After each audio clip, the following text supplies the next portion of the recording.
two sides to the shop. One is art supplies. Obviously, there's lots of artists currently in the area. And I'm an artist myself, so I kind of realised that people needed emergency supplies. The shop is small, but it caters for the area. On the other side of the shop is a lot of the local artists' designs, jewellery prints, that sort of thing. So hopefully they can sell a few bits and bobs here. It goes back into the artist's pocket. You said you've been here for how long? It's about 7 or 8 years. We had a couple of shops over Brick Lane way, but they are just got too expensive. And yeah, so we came here for the space, essentially.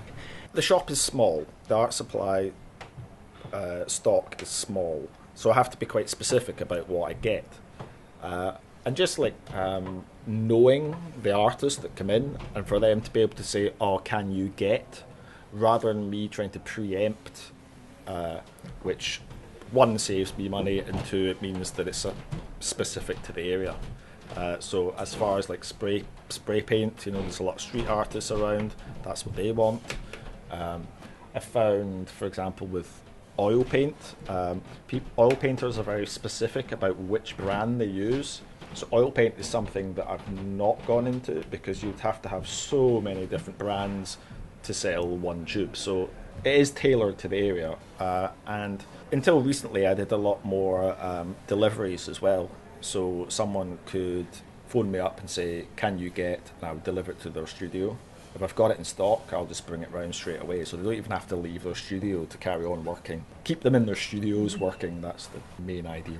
In the most part, people like to come in and feel the paper. Being in the shop is where the ideas are sparked. Oh, I could try that. So there's not so many deliveries now. Tell me, since you've been here, what are the good things and also the bad things? It used to be a fantastic area. It's like an area where everyone had a mutual interest. Everyone was an artist, so when you're sitting in the pub, it's just everyone knows everyone and they all can chat about the same topic, which just made for a really good kind of community. The next big step is I've bought a place in Sweden. Me and my brother had inheritance money, which my brother has a good job. He works at the Royal College of Art.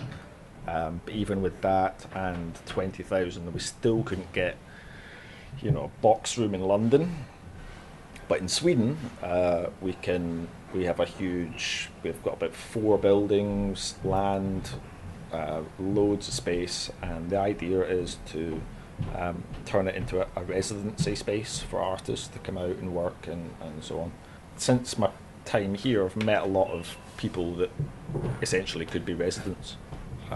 Hopefully I can continue some sort of support to the people that were here, but in a different way. And how do you find working within this building style space? The interesting thing about this building, as opposed to a lot of artist studios seem to be quite cordoned off. So you might have a corridor with a lot of doors, but nobody much will they kind of mingle and even critique each other, if you like. The thing about this place is, because it's in a kind of U shape, and all the doors kind of almost are more open, there is much more of a mingling vibe, and people will stop for a coffee, and so it's something I'm going to take to Sweden to make it a bit more open plan. When you move into fine arts, you obviously have to find a market for that specific thing. The kind of unwritten rule is that you can't approach galleries. They have to approach you, so you have to get yourself to a level where they will notice you, which is not an easy thing to do. So if you are purely relying on the sales of art, then it's going to be very difficult to kind of sustain yourself. If you're going to work in a factory, then the chances are it's not so much a labour of love. I would say, myself included, most artists to a point undervalue themselves. The time that it takes me to do one picture, and then for what I sell it at, I probably couldn't even get close to minimum wage.